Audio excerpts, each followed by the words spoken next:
특별한 수요일에 특별한 통찰 특수통. 오늘 만나보실 특수통은요, 국가물관리위원회 위원을 역임한 물 전문가입니다. 사회적 협동조합 한강의 염영철 대표님 모셨습니다. 어서 오세요. 네, 안녕하십니까. 아이고, 뭐 물관리 얘기를 하려고 하는데 태풍과 비, 큰 비가 또 예상되고 있어서 네네. 걱정입니다. 이게 좀 제대로 될는지 모르겠는데, 전에 나오셨을 때 한번 말씀해 주셨지만 처음 듣는 분들 위해서 국가물관리위원회는 뭐 하는 곳인가? 네, 국가물관리위원회는 그동안 물관리를 환경부에서도 하고 국토부에서도 하고 농림부에서도 하고 지자체에서도 하고 이렇게 하다 보니까 서로 충돌되고 네네. 혼란이 많이 발생해서 이걸 좀 모아서 조정할 수 있는 기관을 만들자라고 네. 해서 4년 전에 만들어진 국가 물 정책과 관련해서는 가장 높은 기구입니다. 네.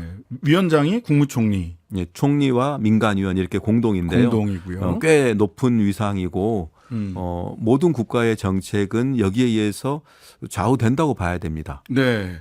자, 그래서 지난주 금요일 날 요 소식 듣고 이제 우리 염영철 특수통한테 연락을 드렸던 건데 8월 4일 대통령 직속 국가물관리위원회가 4대강 보호 재이용 결정을 했습니다. 그러면서 금강과 영산강의 5개 보호 해체, 상시 개방 결정을 취소했다.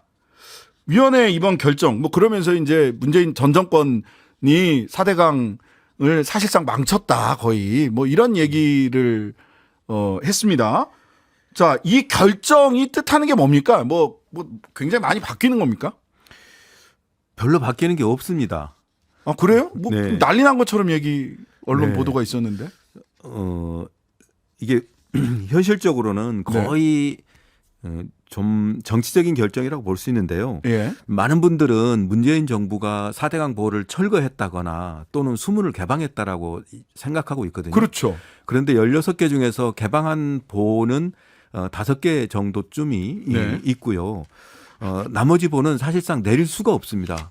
이명박 대통령이 얼마나 꼼꼼하냐면요. 네. 보를 막아서 수위가 이렇게 올라가지 않습니까? 네. 그러면 이 보로부터 물을 뽑아가는 취수구, 그러니까 예. 빨대 같은 거죠. 예. 이 빨대를 높여놨어요. 어. 그래서 이게 수위를 낮추면은 예. 아예 취수가 불가능하게 만들어놨습니다. 아, 물을 못 갖다 쓰게 만들어 놨다는 거예요? 네, 그렇습니다. 그러니까 그래서 볼을 함부로 개방하거나 해체할 수가 없네요. 그렇습니다. 그런데 이제 야, 소심한 꼼꼼하신 분이야.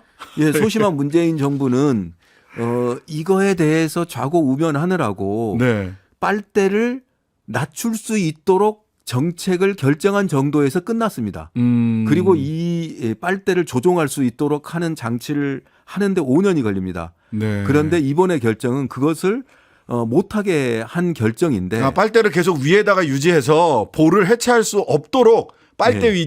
위치를 물을 끌어다 쓸 수 있는 위치를 계속 높은 곳에 유지를 하겠다. 그 결정이에요. 사실상 그 결정에 가까운데 또 재미난 것은 네. 4대강 보를 활용해서 물을 공급하겠다고 했거든요. 예. 물을 공급하려면 어떡합니까?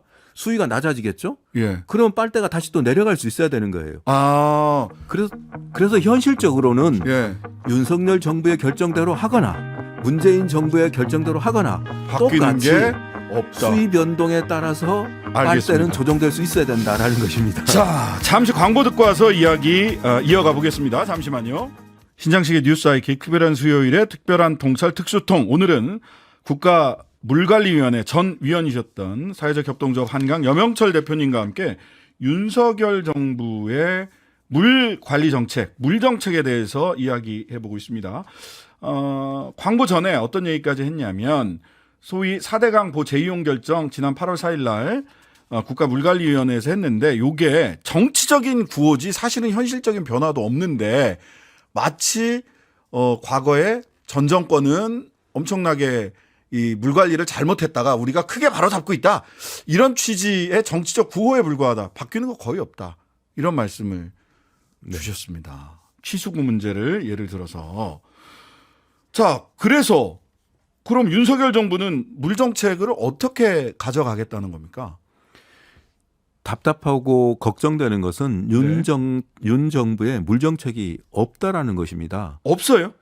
그러니까 저희가 열심히 분석을 해보려고 해도 예. 사실은 자료가 별로 많지 않습니다. 우선 공약한 바도 네. 변변치가 않고 네. 국정과제 110대 국정과제 안에 물 관련한 내용이 있기는 합니다만은 네. 아주 기술적인 부분이에요. 뭐 예를 들어서 제방을 좀 더 늘린다는 얘기를 하거나 네. 그다음에 물 산업을 육성하겠다거나 이런 내용들인데 이런 부분은 시나 군 차원 정도의 정책이지 네. 국가의 물 정책이나 물 철학을 담고 있는 것은 아니거든요. 어. 그래서 윤 정부의 물 정책이 주로 나오는 것은 언제냐면은 네. 사고가 난 이후에 나옵니다. 아, 그래서 예를 들어서 22년에 강남역에 침수 사태가 나오니까 네. 대심도 터널을 발표하겠다, 그러니까 건설하겠다라고 발표하고 네. 그리고 기상청의 강수 예보가 틀렸다라고 하니까 그러면 앞으로 기상청에 사람들이 아니라 AI 예측을 하겠다, 뭐 이런 식의 발표를 하고 네. 그다음에 올 봄에 서남부에 한반도 서남부에 가뭄이 컸는데 4대강 보를 활용하겠다. 그때 한참 물끓은 얘기 많이 했습니다. 그렇죠. 그리고 예. 이번에 또 홍수가 오니까 이제 준설이나 제방 증척을 하겠다라고 했는데 네. 매우 즉흥적이고 그리고 논리적이지 않은 것을 발표하고 네. 그리고 지나치게 이걸 정치적으로 연결해서 말씀을 하고 있는데 사실상 윤 정부의 물 정책이 그렇게 해서 이걸 다 하게 되면 어떤 방향으로 가게 되는 건지 예. 그리고 지금 당장 닥치고 있는 태풍이나 이런 것들에 대해서 어떤 대책이 되는지에 대해서 답변을 하지를 못하고 있습니다. 근데 이게 정치적 구호일지 모르겠지만 언론에 나오는 걸로 보자면 윤 정부의 물 정책은 전 정권이 망친 4대강을 다시 복원해서 뭐 이렇게 물 관리, 홍수 관리도 잘하고 가뭄 관리도 잘하겠다. 스마트하게 AI가 나서서 뭐 이렇게 보이거든요. 그런데 이제 4대강 사업이 저는 지나치게 예. 과대포장돼 있다고 생각하는데 네. 뭐 이게 만병통치약이라는 게 있을 수 없을 뿐더러 네.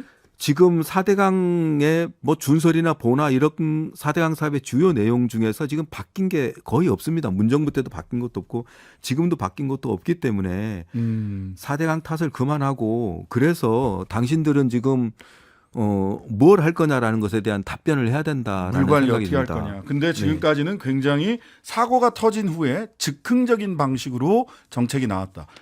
그 누가 이런 정책 지금 짜고 있는 겁니까? 어디 비서실입니까? 아니면 뭐 환경부입니까? 아니면 뭐 수자원공사입니까? 어디서 이런 즉흥적 정책들이 나오는 거죠?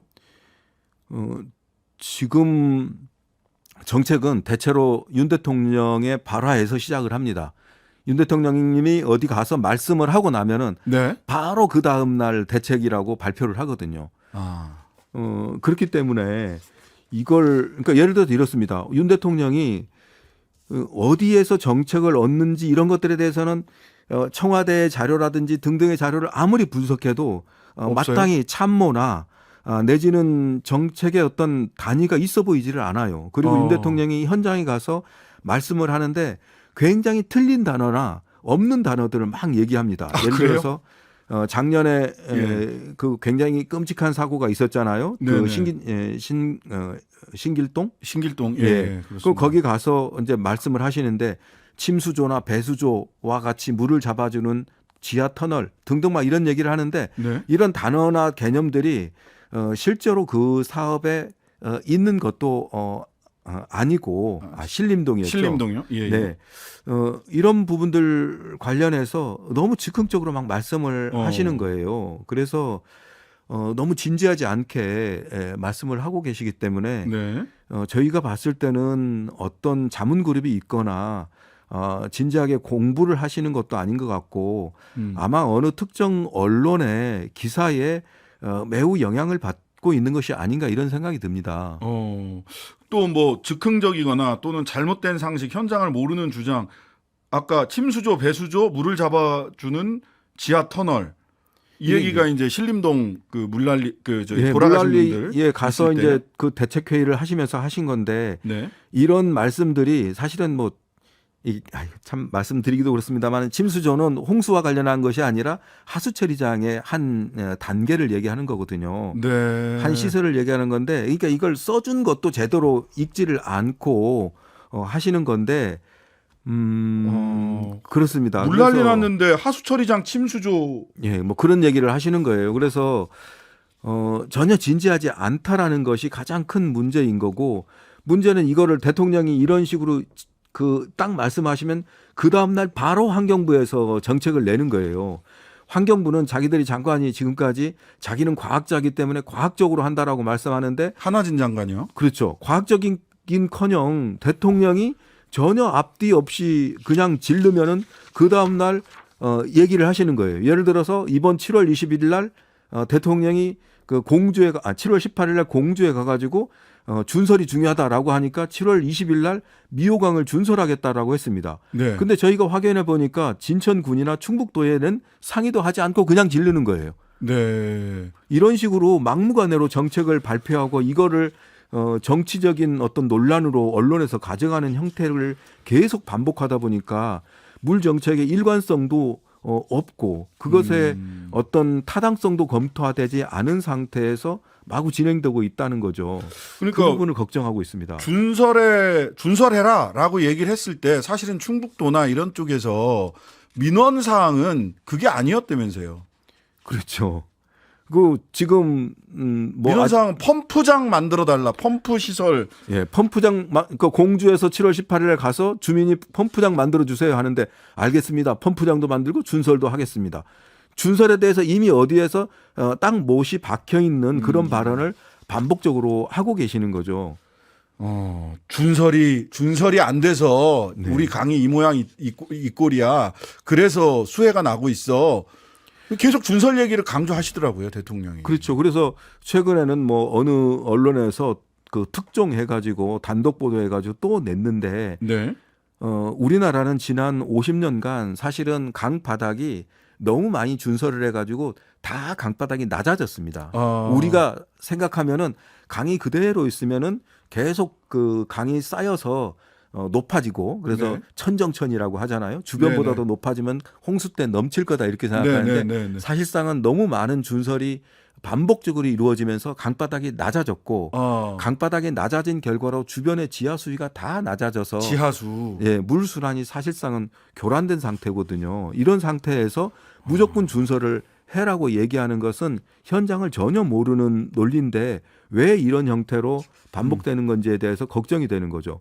당장 내일 태풍이 지금 오지 않습니까? 하루 네네. 종일 지금 우리나라 국토를 휩쓸고 갈 텐데 네. 준설을 했다고 해서 이 상황에서 무슨 도움이 되겠냐는 거예요. 그냥 직관적으로 생각을 하면 물그릇이 깊으니까 훨씬 더 물을 많이 담아둘 수 있지 않을까? 그러니까 이게 수해에 도움이 되지 않을까라고 하는 어떤 그냥 그냥 단순히 생각을 하면 그렇게 느껴지거든요. 네, 지금 뭐 단순히 그렇게 생각할 수는 있습니다만은 네. 실제로 현장은 그렇지 않은 경우가 대부분이라는 얘기를 드리는 거고 내일은 예. 당장 태풍입니다. 그리고 우리나라의 홍수 피해에 그 풍수해라고 이렇게 이제 재해를 분류하는데 네. 풍과 물을 합치는 것은 대체로 우리나라의 수해의 상당한 비중이 태풍과 함께 왔다라는 것이고 태풍의 특징은 바람입니다. 바람. 그래서 내일 이제 바람과 함께 큰 비가 집중호우가 내리는 이런 방식인데 이런 경우에는 물그릇과 관련한 부분이 거의 필요가 없게 되는 거죠. 그러면은 이왕 말씀이 나왔으니까 내일 태풍 많이 걱정들 하시거든요. 네. 내일 그 정말 한반도를 쭉 가로질러서 가더라고요. 완전히 가로질러 가는 거죠. 남쪽에서부터 시작해서 북상을 쭉 해 가던데 어떻게 대비해야 됩니까? 네. 뭐 우선은 이제 태풍이니까 바람과 관련한 대책들을 많이 심어야 준비해야 될 텐데요. 예. 나무가 넘어지거나 간판이 떨어지거나 이런 과정에서 피해가 많이 발생합니다. 대책은 관련해서 대책은 미리 위험한 시설들에 대해서 점검해 가지고 대비하는 것입니다. 네. 그러니까 지난번 사고도 결국은 그 제방이 끊겨 있는 것을 관찰하지 못해서 피해를 입는 것처럼 네. 내일 풍수해에서 가장 큰 피해는 나무가 넘어지거나 간판이 떨어지거나 시설이 붕괴되거나 하는 과정에서 발생되기 때문에 그런 것에 대한 대책이고요. 그리고 특히 지금 내일은 강원도 지역 같은 경우는 600mm의 집중호우가 하루 동안 쏟아질 것으로 예상이 되는데 예. 이렇게 되면 산사태가 날 가능성이 대단히 높고 네. 그리고 계곡의 급류에 의해서 사람이 휩쓸려 가는 경우가 굉장히 높습니다. 우리가 생각하는 것과 달리 풍수해에서의 인명 피해의 대부분은 산사태와 그리고 계곡의 급류입니다. 아, 그리 뭐 이게 그 제방이 넘쳐서 사태가 난 경우는 이번 미호강처럼 매우 특수한 인재의 경우만 알겠습니다. 발생하는 경우입니다. 따라서 매뉴얼에 의해서 대응해야 될 것이 쭉 나오게 됩니다. 이런 상황에서 장관이 4대강 얘기나 하고 있고 왜 장관이 오늘 물그릇 뭐라고 얘기나 얘기를 했냐면 태풍 상륙 전에 물그릇을 충분히 확보해 하류를 보호해야 된다. 그러니까 이 얘기는 보호해서 물을 지금 빨리 빼서 보호 수위를 좀 낮춰놔라 이 얘기로 지금 해석이 되거든요. 이게 태풍 대비책 맞습니까? 그러니까 이런 식으로 국가의 에너지를 낭비하고 있으니까 사고가 나는 겁니다. 아, 공무원들이 지금까지 대통령이 이런 식으로 발언을 했던 거예요. 올 그 환경부 보고 때 환경부는 경제부처처럼 일해라. 예. 돈 벌어라. 이런 얘기를 했거든요. 규제 완화해라. 이런 얘기를 했거든요. 4대강 보호 얘기를 계속 하다 보니까 공무원들이 4대강과 관련해서만 신경을 쓰고 있는 거예요. 네. 그러다 보니까 진짜 위험한 곳들이 계속 놓쳐지는 거죠. 그러니까 환경부 장관 물 관리 제대로 못할 것 같으면 국토부에 넘겨라 이런 얘기도 하거든요. 환경부가 지금 물 관리 제대로 못하고 있는 겁니까? 국토부로 넘기면 또 잘 할 수 있는 겁니까? 환경부 잘한다고 할 수 없겠죠. 예. 그러니까 사고가 났을 테고. 근데 잘하지 못한 이유가 4대강이나 이런 대규모 시설 중심으로 자원을 투입하고 인력을 운용하고 있다 보니까 섬세한 관리가 안 돼서 사고가 나는 것입니다. 근데 이 상황에서 다시 국토부로 돌린다. 그러면 사고가 더 크게 나겠죠. 왜 그렇습니까? 국토부는 더 크게 나요? 예를 들어서 이렇습니다. 저는 환경부가 잘한 것은 좀 더 섬세한 부분이 있는 거예요. 예를 예. 들어서 지난해 12월 달에 법을 고쳐가지고 앞으로는 홍수기 전에 의무적으로 각 도시에 있는 하수구를 준설하도록 해놨습니다. 네. 그런데 기존에는 홍수를 관리하는 부서는 국토부였고 네. 하수구를 관리하는 부서는 환경부였기 때문에 아, 환경부에서 하수도 준설을 그렇게 열심히 하지를 않았어요. 이것이 의무사항이 아니었던 거죠. 네네. 그러다 보니까 도시가 침수되고 강남역 사태 같은 것들이 나는 거잖아요. 네. 물이 안 빠져나가니까 도시가 침수되는 상황이 예, 발생하는 거죠. 예. 그래서 홍수 대비, 태풍 대비라는 것은 어디에 큰 시설을 짓는 것이 아니라 이런 하수구를 준설하고 그리고 하수구에 맨홀 뚜껑이 날아가지 않도록 보호하고 그리고 작년에 진짜로 중요했던 것을 한번 생각해 보세요. 신림동에서 안타까운 모자 3모녀의 그 희생 사고가 있었는데 그 사고를 나기 전에 그 주변에서는 어떻게 구호가 됐습니까? 이웃들이 구호를 한 거예요. 예, 맞습니다. 예. 정말 위험한 상황에서는 그 보호의 어떤 대피의 주체가 개인인 것이고 그 다음은 이웃인 거예요. 네네. 그러니까 국가에서 보호해주지 못합니다. 그 극단적인 상황에 아이고. 이웃들이 보호해야 되고 개인이 대책을 수립해야 되는 거예요. 그러려면 정보를 잘 듣고 그 상황에 대해서 자기가 어떻게 피신해야 될지 알아야 됩니다. 네. 정부가 마치 다 해줄 것처럼 댐 몇 개 세우고 제방 좀 더 세우면 다 해결될처럼 하는 것이 국민을 위태롭게 하는 일이에요. 오히려 스스로 자구책을 마련할 수 있는 또 정부의 민감함도를 오히려 더 떨어뜨리는 일이다. 그렇게 되는 겁니다. 자, 지금 뭐 시간이 이제 얼마 남지 않아서 지금 대책이 없다, 방향이 없다, 즉흥적이고 진지하지 못하다, 사실관계를 정확하게 파악하고 있지 못하다, 뭐 이런 그리고 대규모 시설 중심으로 사고하고 있다 이런 등등의 문제점 짚어주셨고요. 제언을 좀 해주시죠. 제발 지금이라도 윤석열 정부 물관리 정책 이렇게 좀 가져가야 된다라는 제안을 좀 해주시죠. 윤석열 정부는 자기가 어떻게 해야 된다는 목표나 자기가 하고 싶은 과제에 대해서 우선 정리를 해야 됩니다. 누구를 반대하기 위해서 누구를 공격하기 위한 정책을 내서는 안 됩니다. 네. 정말 정부의 국가를 운영하는 책임 주체로서 시민들의 안전을 위해서 정말로 현장에서 필요한 그런 정책을 해야 됩니다. 그리고 자기들이 할 수 없는 시민들이 스스로 준비해야 될 대책에 대해서도 충분히 설명하고 그렇게 나서도록 해야지 피해를 줄일 수가 있습니다. 네. 더 이상 물 정책을 정쟁화해서는 안 된다.